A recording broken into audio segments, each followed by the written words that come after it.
دیکھیں قرآن میں اللہ نے اپنی نعمتوں کا ذکر کس انداز میں کیا ہے، ہماری اور آپ کی تخلیق کے بارے میں کیا ارشاد فرمایا ہے۔ ارشاد فرماتا ہے افرأیتم ما تمنون اانتم تخلقونہ ام نحن الخالقون۔ یہ انسان کی تخلیق کے بارے میں کبھی آپ نے غور کیا کہ اللہ نے انسان کو پیدا کیسے کیا؟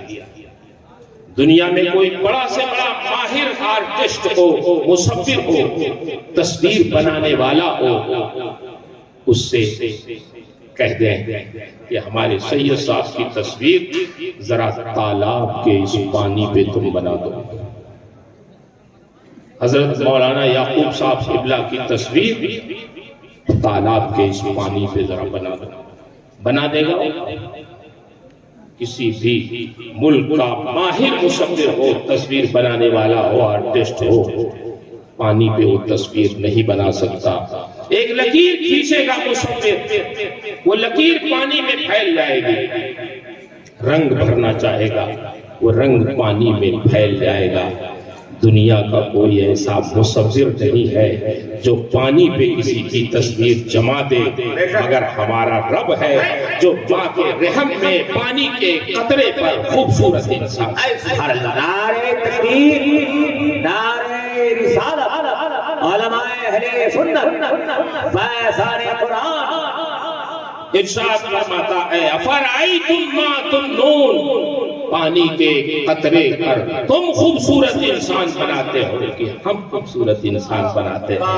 شیخ سعدی فرماتے ہیں دہد نطفہ را صورت چوپری کے کر دست پر آپ صورت دری۔ یہ رب العالمین کی قدرت ہے کہ پانی کے قطرے پر خوبصورت ایسا انسان بناتا ہے کہ حضرت آدم سے لے کے اب تک بے شمار انسانوں کو اس نے پیدا کیا، لیکن کوئی ثابت نہیں کر سکتا کہ دو انسان بھی شکل و صورت میں 100% ایک طرح ہو۔ شکل کیا ملے گی میرے بھائی؟ دنیا میں کسی انسان کے ایک انگوٹھے کا نشان دوسرے انگوٹھے سے نہیں ملے گا۔ فنگر پرنٹ لیتے ہیں، آپ کسی بھی انٹرنیشنل ایئرپورٹ پہ اتریں گے، تصویر تو بعد میں آپ کی لیں گے، یہ فنگر پرنٹ پہلے لیں گے۔ کیوں؟ تصویریں بدل جاتی ہیں، داڑھی پہلے نہیں رکھے تھے بعد میں رکھ لیا، نہیں سمجھ میں آتی بات، لیکن جب یہ انگوٹھا لگائیں گے آپ تو یہ انگوٹھا بتا دے گا۔ کبھی بھی اگر آپ پاسپورٹ پہ اپنا نام بدل کے بھی اس ایئرپورٹ پہ کبھی دوبارہ جائیں گے تو یہ انگوٹھا رکھیں گے تو یہ نشان بتائے گا کہ حضرت صاحب یہاں فلاں نام سے تشریف لا چکے۔ کیسی خلقت اللہ نے انسان کو کتنا خوبصورت پیدا کیا اور کیسے پیدا کیا۔ اللہ اکبر، یہ قرآن پڑھیں تب تو سمجھ میں اللہ کی قدرت ہے۔ پھر اس کے آگے ارشاد فرمایا افرأیتم ما تحرثون اانتم تزرعونہ ام نحن الزارعون۔ یہ کسانوں سے مخاطب ہے۔ یہ اللہ کے بندو، جب تم اپنی کھیتیوں میں جاؤ، اپنے کھیتوں میں جاؤ، اپنی کھیتیوں کو دیکھو لہلہاتے ہوئے، تو تم خوشی سے پاگل نہ ہو جاؤ کہ یہ کھیتیاں ہم نے اگائی ہے، ہم نے بیج بہت اچھا ڈال دیا ہے، ہم نے سینچائی بہت موقع سے کر دی ہے، ہم نے کھیت کی جوتائی بہت اچھی کی تھی، وقت سے پانی ڈالا، کھاد ڈالا، اچھا بیج ڈالا، تب یہ پودے اگے ہیں۔ اللہ ارشاد فرماتا نہیں نہیں، یہ تم نے نہیں اگائے ہیں، یہ تمہارے رب نے اگائے۔ تم کیا اگاتے؟ تم نے زمین میں کیا ڈالا؟ تم نے زمین میں تو دانا ڈالا تھا نا۔ یہ زمین تم پہچانتے نہیں زمین کو، یہ زمین حال یہ ہے اس کا، جب اس زمین میں رستم جیسے پہلوان کو دفن کر دیا جاتا ہے، ہاتھی جیسے بڑے بڑے جانوروں کو، شیر جیسے درندوں کو جب دفن کر دیا جاتا ہے تو یہ زمین چند مہینوں میں ان کے گوشت و گوشت، ان کی ہڈیوں کو بھی کھا کے یہ زمین ہضم کر جاتی ہے، ان کا نام و نشان یہ زمین مٹا دیتی ہے۔ لیکن تم نے کسانوں سے مخاطب ہے، تم نے زمین میں ڈالا کیا تھا؟ گیہوں کا ایک دانہ ڈالا، جو زمین شیر کو کھا لیتی ہے، جو زمین ہاتھی کو ہضم کر جاتی ہے، جو زمین رستم جیسے پہلوانوں کو نیست و نابود کر دیتی ہے، وہ تمہارے گیہوں کے ایک معمولی دانے کو کیا سمجھے، اس کو بھی کھا کے ہضم کر سکتی ہے۔ لیکن نہیں، جب ایک کسان اس زمین میں اس کا سینہ چیر کر گیہوں کا دانہ ڈال دیتا ہے، تو یہ زمین جس نے ہاتھی کو ہضم کر لیا، جس نے شیر کو کھا کے نیست و نابود کر دیا، جس نے رستم جیسے پہلوانوں کو ہضم کر لیا، یہ کسان کے اس گیہوں کے دانے کو نہیں کھا پاتی، بلکہ اس کی پرورش کرتی ہے، اور چند ہی دنوں میں وہ دانہ زمین کا سینہ چیر کر کوپل کی شکل میں باہر آ جاتا ہے۔ ہم زمین سے پوچھتے ہیں، زمین بتا، تم نے شیر کو کھا لیا، تم نے رستم جیسے پہلوانوں کو نگل لیا، تم نے ہاتھی کو ہضم کر لیا جب لوگوں نے دفن کیا، یہ کسان کا معمولی گیہوں کا دانہ کیا رستم سے بڑا پہلوان تھا، شیر سے زیادہ طاقتور تھا؟ یہ تیرا سینہ چیر کر باہر کیسے آ گیا؟ تو یہ زمین ہمیں بتاتی ہے، تم نے قرآن نہیں پڑھا، افرأیتم ما تحرثون اانتم تزرعونہ ام نحن الزارعون، جو کھیتیاں تم کرتے ہو وہ تم نہیں اگاتے ہو، تمہارا رب اگاتا ہے۔ زمین اپنے زبان حال سے کہتی ہے کہ سنو، ہم اپنی طبیعت سے کوئی کام نہیں کرتے، ہمیں وہی کرنا ہے جو ہمارے رب کا حکم ہوتا ہے۔ سبحان اللہ، سبحان اللہ۔ میرے بھائی، یہ سب قرآن ہے۔ سورہ واقعہ آپ پڑھیں، اس کی تفسیر پڑھیں۔ میں تو عرض کروں گا کہ قرآن شریف کی جب تلاوت کریں تو بغیر ترجمے کے نہ، ترجمے کے ساتھ، تاکہ کسی بھی آیت کا شان نزول معلوم کرنا، اس پر کیا مسائل نکلتے متفرع ہوتے، پھر آپ کو سب ملیں گے۔ بڑی محنت سے ہمارے بزرگوں نے کیا، اور اتنا پیارا ترجمہ اعلیٰ حضرت نے کیا، آپ پڑھیں گے اس کو۔ لیکن میں افسوس کے ساتھ کہتا ہوں، ہم لوگ نہیں پڑھتے، بہت کم لوگ پڑھتے۔ پھر اس کے آگے آپ دیکھیں، اسی سورہ واقعہ میں قرآن میں کیا ہے، ارشاد فرماتا ہے رب العالمین، افرأیتم الماء الذی تشربون اانتم انزلتموہ من المزن ام نحن المنزلون۔ اللہ ارشاد فرماتا ہے، اے میرے بندو، بارش سے جو پانی بارش کا پانی جو تم پیتے ہو، یہ کون نازل کرتا ہے؟ تم نازل کرتے ہو کہ ہم نازل کرتے ہیں؟ یہاں بارش کے پانی کی اہمیت نہیں ہے، آپ راجستھان میں چلے جائیں، ناگور میں ہمارے مولانا اقرار صاحب رہ چکے ہیں، ناگور ضلع میں باسنی، اس علاقے میں جائیں گے تو جانتے ہیں آج بھی اس ترقی یافتہ زمانے میں بڑے بڑے تالاب انہوں نے کھدوائے، اپنے آنگن میں گڈھے کھدوائے، بارش کا سارا پانی وہ روک لیتے اور سال بھر تک وہی بارش کا پانی پیتے۔ ہم لوگ تو شام کا پانی صبح کو نہیں پیتے، کہتے یہ باسی ہو گیا، تازہ پانی نکلتا ہے۔ وہاں جو زمین سے پانی نکلتا ہے وہ کھارا ہوتا ہے، وہ پینے کے لائق نہیں ہوتا۔ بارش کا پانی یہ میٹھا ہوتا ہے، وہی وہ پیتے ہیں۔ ہمیں تو اس کی اہمیت نہیں معلوم ہوتی، لیکن جو لوگ پیتے ہیں ان سے پوچھیں۔ اللہ ارشاد فرماتا ہے، اے میرے بندو، یہ پانی جو تم پیتے ہو بارش کا، یہ بتاؤ کہ یہ کون نازل کرتا ہے؟ یہ بارش کا پانی، یہ بادل جو پانی لیتے ہیں یہ سمندروں سے لیتے ہیں، سمندروں کا پانی کھارا ہوتا ہے، لیکن یہ بتاؤ کہ جب وہی پانی سمندروں کا بادلوں کے ذریعے تمہارے اوپر برستا ہے تو وہ میٹھا کیسے ہو جائے؟ ارشاد فرماتا ہے، افرأیتم الماء الذی تشربون اانتم انزلتموہ من المزن ام نحن المنزلون، تم نازل کرتے ہو اسے، برساتے ہو یا ہم برساتے ہیں۔ لو نشاء جعلناہ جاجا فلولا تشکرون۔ اللہ ارشاد فرماتا ہے، یہ بارش کا پانی بھی جو بادل سمندروں سے لیتے ہیں وہ کھارا ہوتا ہے، لیکن جب یہ بادل برسنا چاہتے ہیں ہمارے حکم سے تو یہ ہماری قدرت ہے، یہ ہماری تم سے محبت ہے، تمہارے جانوروں سے محبت ہے، تمہاری کھیتیوں سے محبت ہے کہ جب وہ بادل برسنا چاہتے ہیں تو ہم اس پانی کا کھارا پن دور کر کے اسے میٹھا بنا کے نازل کرتے ہیں تاکہ تم پیو تو تمہاری صحت کا خراب ہو، تمہارے جانور تالاب سے پیئیں تو بیمار نہ ہو، تمہاری لہلہاتی ہوئی کھیتیوں پہ وہ بارش کا پانی نازل ہو تو وہ پیلے نہ پڑ جائیں، تباہ و برباد نہ ہو جائیں۔ ہم اس لیے اس کو میٹھا بنا کے نازل کرتے ہیں۔ اگر ہم اس کو کھارا بنا کے نازل کریں تو تم پیو گے بیمار ہو جاؤ گے، تمہارے جانور پیئیں گے تو بیمار ہو جائیں گے، تمہاری لہلہاتی کھیتیوں پہ پڑیں گے تو کھیتیاں تباہ و برباد ہو جائیں گی۔ فلولا تشکرون، تو میرے بندو جب پانی پیتے ہو تم میٹھا تو میرا شکر کیوں نہیں کرتے؟ یہ ایک لائن سے اللہ رب العزت نے قرآن میں آپ دیکھیں گے تو اپنی نعمتوں کا اس نے ذکر کیا ہے۔ یہ دودھ جو آپ پیتے ہیں ہم اور آپ پیتے ہیں، سورہ انعام کی بنے یا سورہ نحل، وَإِنَّ مِنَ الْأَنْعَامِ لَعِبْرَةً نُسْقِيكُم مِّمَّا فِي بُطُونِهِ من بین فرث و دم لبنا خالصا سائغا للشاربین۔ اللہ ارشاد فرماتا ہے میرے بندو جانوروں میں بھی تمہارے لیے عبرت ہے، نشانیاں ہیں، اللہ کی قدرت ہے۔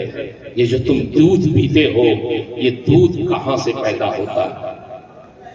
تم یہ کبھی مت سمجھو کہ جانور کو جو چارہ کھلاتے ہو اس چارے کی برکت ہے کہ وہ دودھ دے دے گا، نہیں نہیں نہیں، یہ دودھ بھی کہاں سے پیدا ہوتا؟ اللہ ارشاد فرماتا من بین فرث و دم، اللہ تعالیٰ گوبر اور خون کے درمیان سے کیا نکالتا؟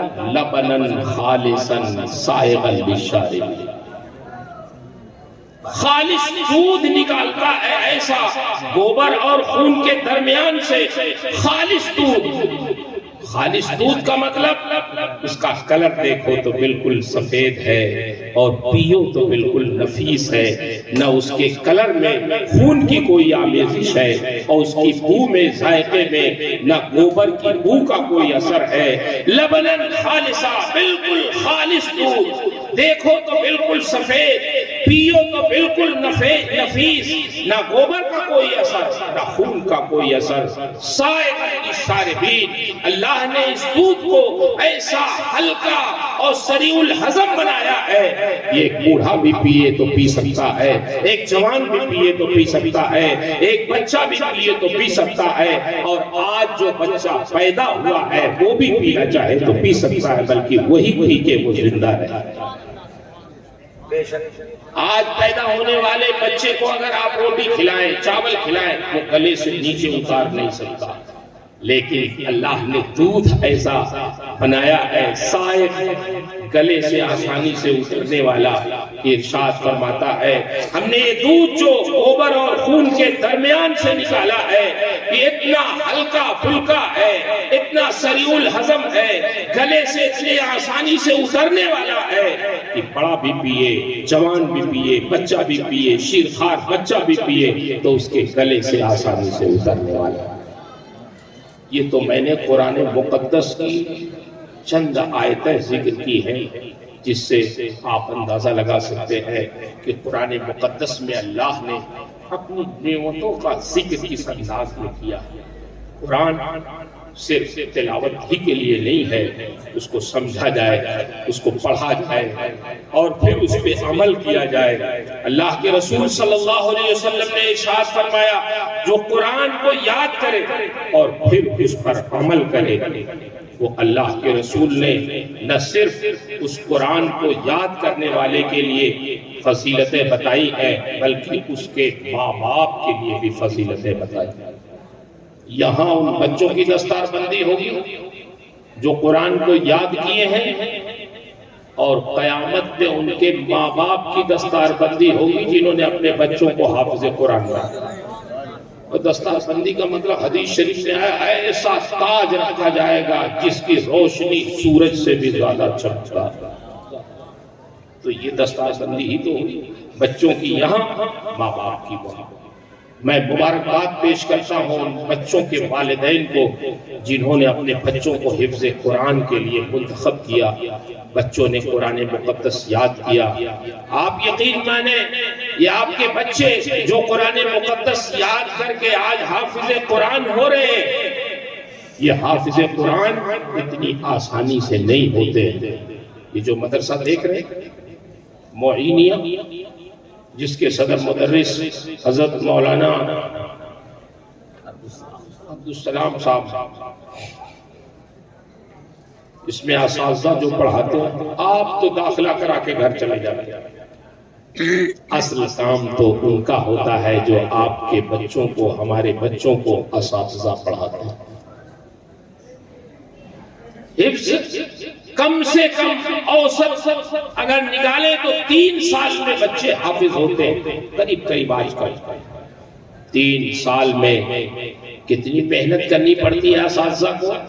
آپ نے داخلہ کرایا، گھر چلے گئے، بچہ مدرسے میں ہے، بچہ آپ کا ہے، فکر اساتذہ کو ہے.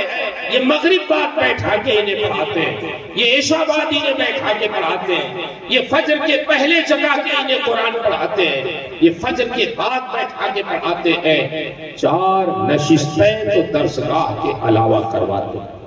پھر دن میں جو مدرسے کا ٹائم ہے اس میں بیٹھا کے پڑھاتے ہیں. تب پھر 3 سال میں کہیں ہمارے اور آپ کے بچے حافظ قرآن بنتے ہیں. آپ تو سو رہے ہیں گھر پہ آرام سے، رات کے سناٹے میں آپ گھر پہ ٹی وی دیکھ رہے ہیں، آرام سے سو رہے ہیں، لطف لے رہے ہیں. لیکن آپ کے بچوں کے اساتذہ مدرسوں میں یہ کمروں میں جا جا کے چیک کرتے ہیں بچے کہیں موبائل سے کھیل تو نہیں رہے. لحاف اٹھا کے رات میں 1 بجے 2 بجے دیکھتے ہیں، چیک کرتے ہیں کہ دیکھیں یہ بچے موبائل سے کھیل رہے ہیں یا سو رہے ہیں. دن میں کیا پڑھیں گے اگر رات میں یہ موبائل سے کھیلیں گے. اس طرح محنت کر کے صبح جگانا، ان کے پیچھے پڑنا، بچوں کی باتیں سخت سے سخت سننا، یہ سب کرنے کے بعد 3 سال کی محنت کے بعد پھر کہیں جا کے یہ بچے حافظ قرآن ہوتے ہیں. تو ان کے حافظ بننے میں صحیح معنوں میں ان کے اساتذہ کا بہت اہم کردار ہے. میں نے وہاں حضرت بنگال پورنیہ ضلع میں تقریر میں گیا تو وہاں میں نے تقریر سے پہلے جب میں بیٹھا تو دستار بندی ہوئی اور دستار بندی کے بعد ایک شاعر صاحب نے شعر پڑھا، صحرا پڑھا. جب صحرا پڑھا تو بہت نوٹ لا کے شاعر صاحب کو لوگوں نے دیے. اور میرا نمبر آیا تو میں نے کہا یار تم لوگ بہت بیوقوف لوگ ہو، اس لیے کہ آج سارا پیسہ تم لوگوں نے شاعر صاحب کو دے دیا. آج تو پیسہ تمہیں اپنے بچوں کے ان استاذ کو دینا چاہیے تھا جنہوں نے تمہارے بچوں کو حافظ قرآن بنایا.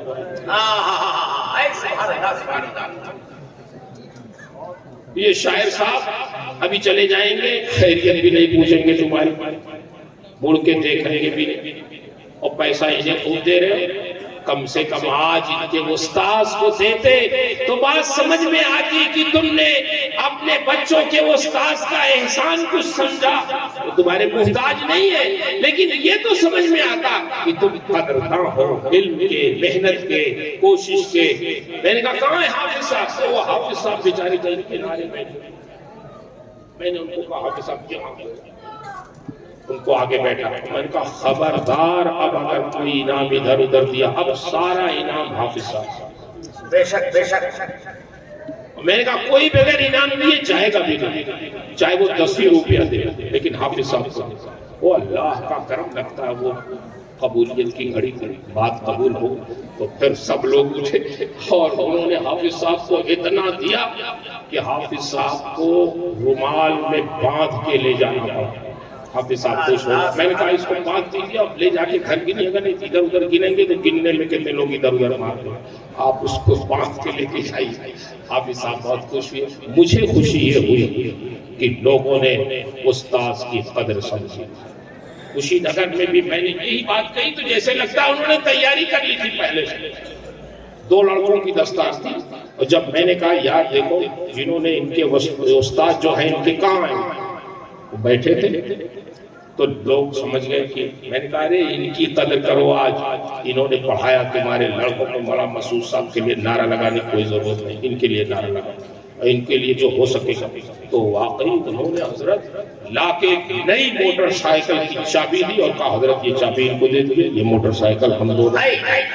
نعرہ تکبیر, ذرا محبت کے ساتھ استاذ کی خدمت, استاذ کی محبت اور اہمیت کی محبت کے ساتھ نعرہ تکبیر اور زور سے نعرہ رسالت, علماء اہل سنت. سبحان اللہ. پہلے ہمارے بزرگان دین فرماتے تھے کہ استاذ روح کی پرورش کرتا ہے, ماں باپ جسم کی پرورش کرتے ہیں. مگر میں تو اب دیکھتا ہوں کہ استاذ روح کی بھی پرورش کرتا ہے, جسم کی بھی پرورش کرتا ہے. بھائی 9 سال تک ہم لوگ مدرسے میں پڑھے تو کہاں کھائے, کس کا کھائے؟ مدرسے ہی کا تو کھائے. تو مدرسہ کھلاتا بھی ہے اور مدرسہ پڑھاتا بھی ہے. تو جب مدرسہ ہمیں کھلا بھی رہا ہے تو ہمارے جسم کی بھی پرورش کر رہا ہے اور پڑھا رہا ہے تو ہمارے روح کی بھی پرورش کر رہا ہے. اتنا بڑا احسان یہ ادارہ کر رہا ہے.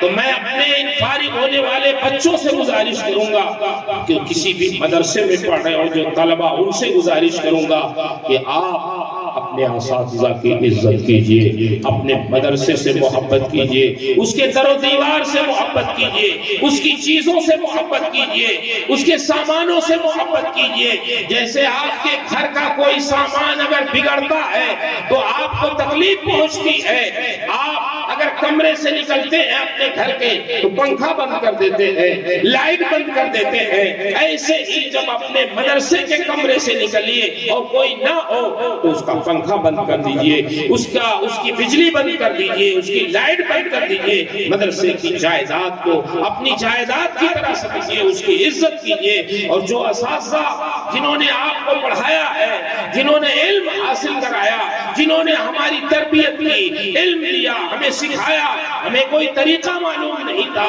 ہمیں موظف بنایا, اسی علم کی بنیاد پر آپ کسی مصلے پہ کھڑے ہوں گے, اسی علم کی بنیاد پر کسی درسگاہ پہ بیٹھ کے آپ پڑھائیں گے. تو جب آپ کوئی دین کا کام کریں تو اپنے اس ادارے کو یاد رکھیں, اس کے در و دیوار کو یاد رکھیں, اساتذہ کو یاد رکھیں اور اساتذہ کے لیے دعائیں بھی کریں. اور جب وہ ملیں تو آپ ان سے نہایت انکساری کے ساتھ مل کر اپنے طالب علمی کا اظہار بھی کیا کریں.